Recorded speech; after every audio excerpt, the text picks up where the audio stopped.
So in March of 1918 then, Russia basically surrenders and pulls out of the war, and Germany suddenly is able to fight a one-front war. Up until this point, for 4 years, they had been fighting half of their army against Russia on the east, and half of their army against Britain and France in the west. And as I mentioned last time, they were basically in a holding pattern in the west because they had split their army in half. They didn't feel like they could really.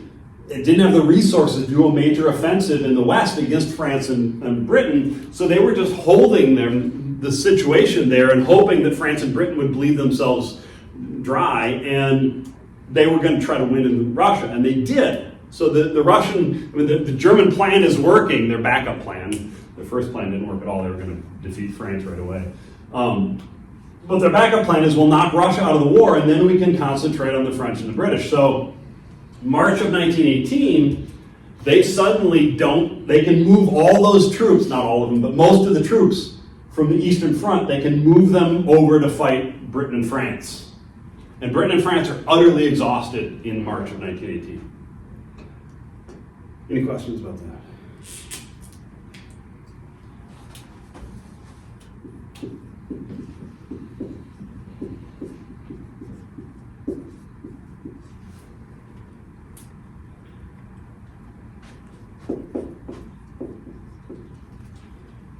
1917, let's back up for a minute. In April of 1917, the United States enters the war. Now, President Wilson of the United States had said for the whole 4 years that he would keep the United States out of the war. This wasn't our fight. We don't have a dog in this fight. We don't care. It's not our problem. They can fight it out. We don't care. But, and Wilson had actually gotten reelected in 1916 on basically that platform. I'll keep us out of the war. But two things happened in early 1917 that forced Wilson to enter the war. One was that the Germans resumed submarine warfare.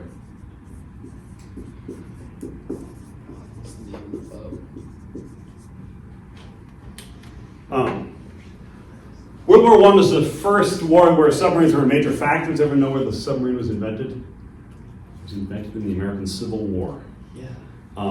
And in fact, when the submarine was invented, the first submarine actually was a long tube with a propeller at the back, and it didn't even have an engine. It had 30 guys or so sitting with a crank going like this and turning the propeller. And they had a long pole on the end of the submarine with a bomb on it. And what they did is they were going to just ram it into a ship called the USS Huntley, which is a northern ship.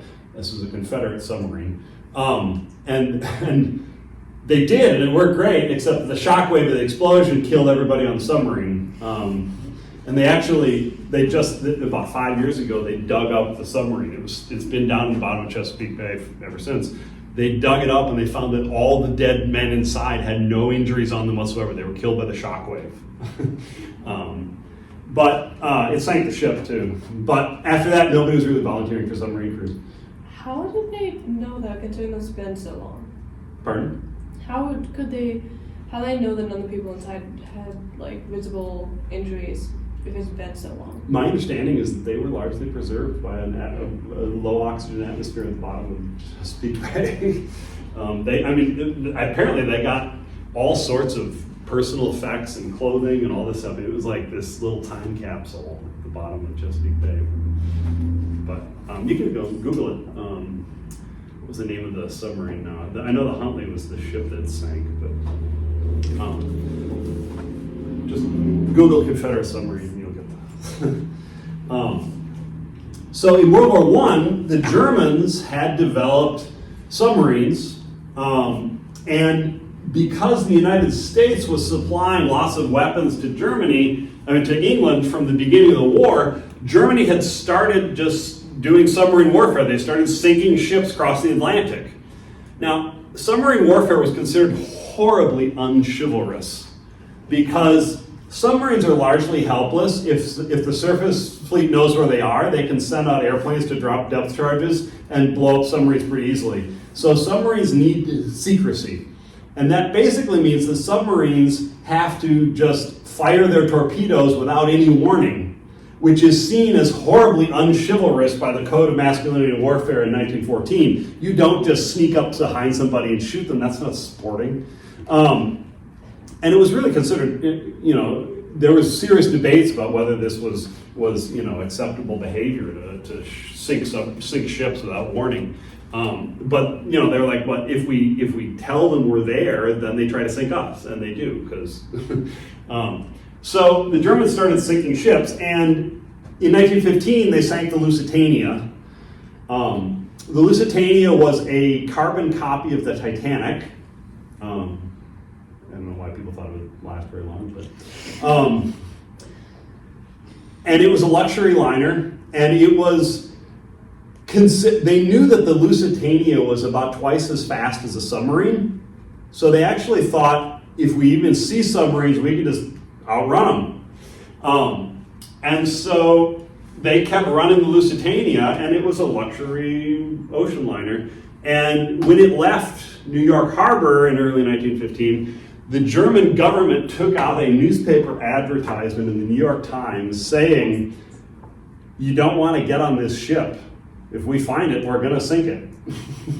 And then, just off the coast of Ireland, they found it and they sank it. There's actually a really cool book called Dead Wake by a guy named Eric Larson. And the coolest part, he talks a whole lot about the Lusitania. The whole thing's about the sinking Lusitania. He talks a whole lot about the Lusitania, the people on it, etc. But the part that really sticks with you is he describes what it's like to be on a German submarine. And they did not have good air filtration systems, and it was really humid in those things, and they had mold several inches thick growing on everything.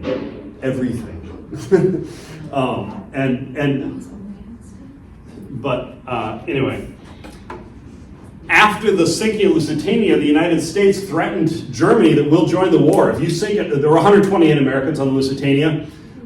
Incidentally, the Lusitania kind of suspiciously blew up when it was hit by the torpedo because it happened to have a whole bunch of armaments intended for England on it. And the Germans were like, "Why are you putting ammunition on a passenger ship?" And the Americans were like, "That doesn't matter, you killed 128 Americans." So Germany called off submarine warfare after the sinking of Lusitania because they didn't want the United States to enter the war.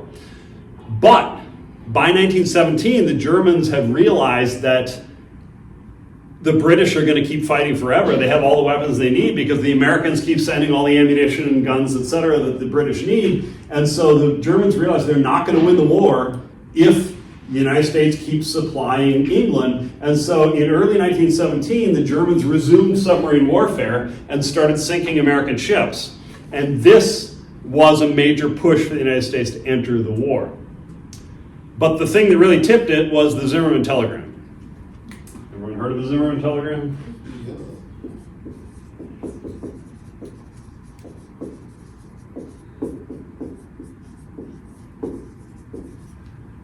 The Zimmermann telegram was a telegram from the German Foreign Office in Berlin to the German ambassador in Mexico City to Mexico. And in the telegram, the German foreign officer instructed the German ambassador to Mexico to go to the Mexican government and say to them, if you declare war on the United States, if the United States enters the war, and you declare war on the United States and invade the United States, and we win, we will make sure you get back all the stuff you lost in 1848 in the Mexican-American War. Which would basically mean, California, New Mexico, Arizona, and parts of Colorado. I think they might have offered them Texas too. But so the dumb thing about the Zimmermann telegram, and this just shows you what a naive time it was in World War I. Telegrams from Germany to Mexico ran on undersea cables, but Germany did not have direct undersea cables from Germany to Mexico. Germany's telegram traffic all went through a switching station in England. And so when the Germans sent the secret telegram, they sent it via England, and the English said, that's an interesting telegram. I wonder if the Americans would like to know about this. And so the British, wanting the Americans to enter the war on their side, passed along the Zimmerman telegram to the Americans and said, did you see what the Germans are saying about you? Well, when that got published, Wilson had all the political cover he needed to U.S. enters the war. But the United States is not ready to enter World War I. The United States has a fairly small standing army in 1917. We declare war in April of 1917, but most of the U.S. Army, the U.S. Army is, I don't have the exact numbers, but it's tens of thousands at a time when the German army is like 6 million, right? And in fact, 20,000 soldiers of the vast majority of the American standing army is in Arizona chasing around Pancho Villa, who's a Mexican revolutionary bandit who's running around Arizona. And so the U.S., and then the other half of the U.S. Army is in the Philippines trying to pacify the Philippines. So the U.S. really does not have anything they could send to Europe. So the U.S. basically institutes a draft and builds up a U.S. military force, and it takes them about a year to put together an army. But, and they start to build up the army. By April of 1918, a year later, the U.S. has about 4 million soldiers in France. And so essentially, what that means is that in March of 1918, Germany realizes that the Americans are coming, but they're not there yet. And Russia is out of the war, so Germany can take all the soldiers from the Eastern Front, send them to the West, and Germany realizes they have a small window to try to win the war. That for a small period of time, they don't know how long, the Americans aren't there yet, but the Germans can throw everything they have against the French and the British, and if they can break through the lines and capture Paris, they can force France to surrender, and then it won't matter when the U.S. shows up, because the war will be over by then. So the Germans launch a major offensive in March of 1918.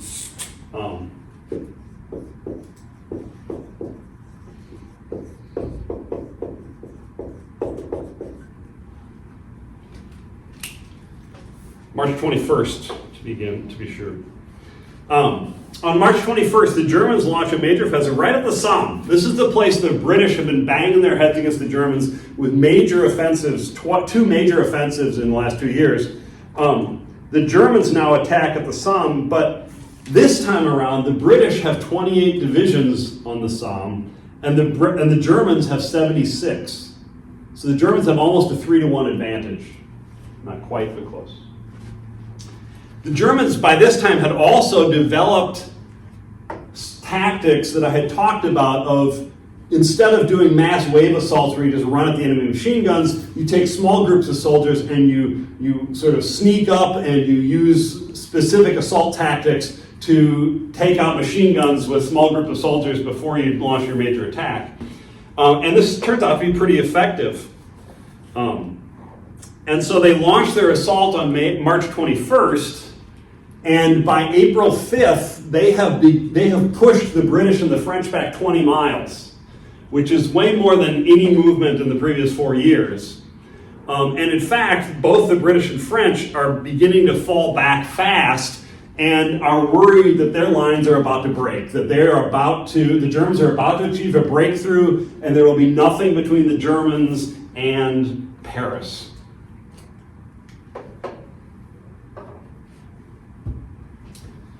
But by April 5th, just to point out,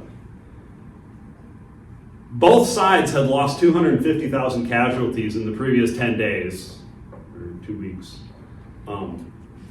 So the Germans had lost 250,000, and the French and British together had lost 250,000. So the Germans were losing more than the French or the British, although about the same as both together. From April 9th to 29th, they push hard against the British at Ypres, but the British hold on, just barely. And I want to point out, by this point, the Germans are starting to run out of ammunition. The German soldiers also, the British Navy has embargoed Germany, so Germany is not able to get food from anywhere else in the world. So Germany has been living on food it can only either take from Russia or grow in Germany. And Germany has, for 2 years, had serious food shortages. The winter of 1917 was called the turnip winter, and still is in Germany. And there were actually, the German soldiers were significantly short on food. And you saw that at the end of All Quiet on the Western Front, right? That he goes back to the front after being wounded and nobody can find food, right? Even Cat can't find food. And so the German soldiers are actually significantly weakened from malnutrition and even incipient starvation. On May 27th, the Germans decided to try a new assault farther to the south at Amiens against the French. And just to give you some idea of, in 4 hours, the Germans bring in 6,000 cannons, and in 4 hours they fire off 2 million shells at Amiens in 4 hours. And at Verdun it was 1 million shells over 12 hours. This is 2 million shells in 4 hours, so it's 6 times as much. The British and the French start to crumble. The British and French simply don't have reserves. They don't have any other soldiers they can throw into it. And the soldiers they have are absolutely exhausted. They've been fighting nonstop against this German offensive and overwhelming odds for a month and a half. The Germans are about to break through. They really are seriously about to break through. But then several things happened. First, the Americans show up. The first American engagement is at Belleau Wood.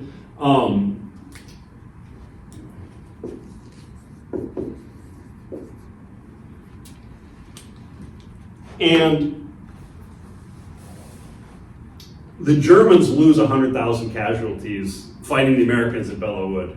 And the real problem for the Germans is not that the Americans are that great at fighting, because the Americans are actually new to World War I. They don't know how to do this, and they're actually pretty bad at it.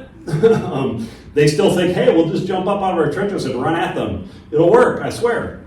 Well, oddly enough, it does work this time because the Germans are running out of ammunition and the German soldiers are exhausted, and the Americans have 4 million soldiers, which is, by this point, the German army has less than the American army. So the Americans all by themselves outnumber the Germans, and that's not counting the British and French. And so the Americans simply overwhelm the Germans with numbers, and the Americans take horrific casualties. I mean, they're taking casualties like the height of Verdun, but because it's brand new and the American army isn't exhausted from 4 years of fighting, et cetera, the Americans are willing to do it, but the Germans aren't, right? The second big thing that happens is that the German army gets hit with the Spanish flu. The Spanish flu appeared in 1918. It's not from Spain. The reason it's called the Spanish flu is because Spain was neutral in World War I, and it was the only country in Europe that was willing to report the number of flu cases it had, because everybody else thought it was, they can't report on the flu cases they have because then the enemy would know they were having a massive flu outbreak and their soldiers were getting sick. So Germany didn't report any flu cases, and England didn't report any flu cases, and France didn't, but Spain did, so everyone thinks it started in Spain. It didn't. The best evidence is it either started in South Africa or Kansas. But whatever the case, 500,000 German soldiers get the Spanish flu and are either sick or die. And the Spanish flu is a particularly virulent form of the flu. It's a mutation that appeared in 1918. And one of the things that's interesting about the Spanish flu is that what kills you is your own immune system responding to the Spanish flu, not the Spanish flu. So the stronger your immune system is, the more likely you are to die of the Spanish flu, which means that 20-something men and women are the primary victims of the Spanish flu. Old people and children don't die of the Spanish flu because their immune systems are weak enough that they don't kill them. But people in the prime of health die of the Spanish flu. Overall, 500,000 Germans are killed by the Spanish flu then. The other problem the Germans start to have, and we saw a little hint of this in All Quiet on the Western Front, is that the German soldiers that are fighting here have been in the trenches for 4 years. They're malnourished, they are traumatized, they are exhausted, And they suddenly find themselves marching through open French countryside with intact French villages, with intact French women, and food, and wine, and other forms of alcohol. And the German army actually starts to see serious discipline problems because soldiers are basically taking off and getting drunk and going to brothels and passing out and not showing up at the battle anymore. So the German army begins to fall apart, partly because of that. On July 28th, the Americans finally launch a major offensive. They've gotten enough troops over there that they can launch a major offensive, and they simply start to overwhelm the Germans. The Germans do not have, and by this point, the German army has fallen from, at the beginning of the year, they were about 5.2 million soldiers. Now they're down to 4.1. They've lost 1.1 million soldiers doing this offensive. And the Americans show up with 4 million plus soldiers. They're just going to run over the Germans. And the Americans have all the ammunition they need, and they have fresh soldiers, and etc. Is the losses like people dead or like unable to fight anymore? Casualties means both dead and wounded and unable to fight anymore. All right. Yeah.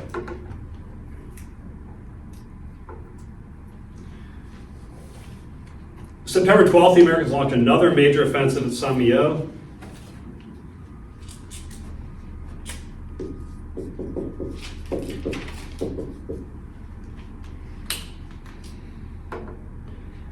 But in August, there's a new outbreak of the Spanish flu, and it's probably brought by American soldiers. The Spanish flu is airborne, and trenches are a great place to spread the Spanish flu very quickly, and military-age men are perfect people to die from the Spanish flu, and the American training camps in the U.S. were fantastic breeding grounds, and they started to call the troop transports across the Atlantic coffin ships because significant numbers, like a quarter of the American troops, would die from the Spanish flu on the way over. But then they would get there and they would debark in France, and then you start seeing massive outbreaks of the Spanish flu amongst the French, etc. Just so you know, overall in 1918, the Spanish flu killed 500 million people, 500 million people in 1 year worldwide.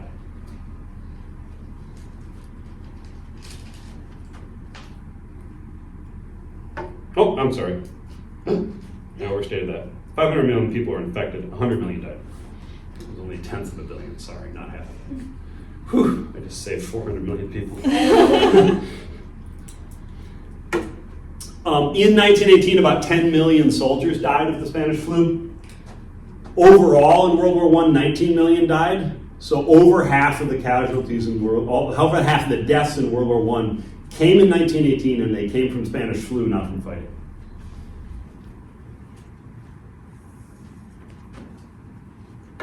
Any questions? On September 28th, the German generals realized that they were, in fact, there was no way they could win this, that the Americans simply had more troops, more ammunition, etc., and that the Germans were literally running out of ammunition. The Germans simply didn't have any more ammunition to send to their soldiers.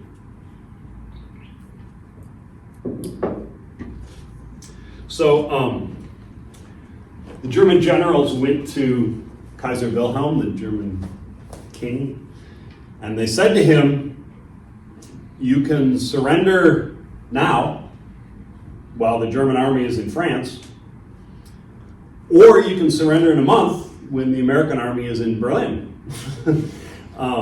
And the Kaiser said, you guys don't realize there's a third option. I can abdicate and not surrender at all. And so Kaiser Wilhelm abdicates, and his cousin, Prince Rupert, is put in charge of setting up a new government. And so he basically declares a republic. And because Germany, it was a constitutional monarchy, although it was very heavily slanted towards the Kaiser. They had a Reichstag, a parliament, didn't have a whole lot of power. But basically they say the Reichstag is now the government. And the largest part of the Reichstag was the socialists, actually. So the socialists form a government, and they then send troops waving a white flag to go talk to the British and French and Americans And they negotiate from late October, throughout October, they negotiate on an armistice. And they finally agree in late October that they're going to have an armistice on November 11th, and the war will end at 11:11 a.m. on 11/11. Cute. Yeah, if anything about World War I can be cute, I guess that's that can be cute. And I'll point out that in October already, the Austro-Hungarians and the Ottomans had surrendered already to the Bulgarians. So, for reasons having to do with the way the fighting was going in Southern Europe. So Germany, the war ends on November 11th at 11:11 a.m. And those of you who've heard me give this lecture before know what's coming now, but I love this fact. Long after the war, the British decided to build a memorial to the first and last soldier to die in World War I, British soldiers. So they actually did a whole bunch of research, and they discovered who the first guy to die first British soldier to die in World War I was. He was in Belgium. He was a scout. He was a bicycle scout. He was supposed to basically ride around on his bicycle, and when he saw German soldiers, ride back to headquarters and tell them where they were. But he saw German soldiers and they shot him. And so he died. And so the British discovered who the first British soldier to die in World War I was and where exactly he died. And they put a marker, a monument, a small monument that said, here's where the first British soldier in World War I died in World War I. Boom, here it is in Belgium. Then they decided to figure out who was the last guy to die in British soldier to die in World War I. And they discovered that at 11:06 on November 11th, a group of British soldiers had been doing reconnaissance on a small town in Belgium, and a German sniper had shot a British soldier at 11:06, 5 minutes before the end of the war. And he was the last British soldier to die in World War I. So they put a marker. Here's the last British soldier who died right here. The markers are 2 miles apart. The entirety of World War I on the Western Front produced ultimately roughly 2 miles of movement, right? That it started 2 miles from where it ended. Now, I mean, I'm oversimplifying, obviously, but whatever. It was a whole lot of screw-ups, right? It was a whole lot of just absolute insanity. Overall, as I mentioned, 19 million people died. I want to mention a couple of things about World War I that are very different than World War II. First is half of the deaths amongst soldiers in World War I was from Spanish flu. And just as a side note, in virtually every war in human history that historians have looked into, more soldiers died from disease than died from combat.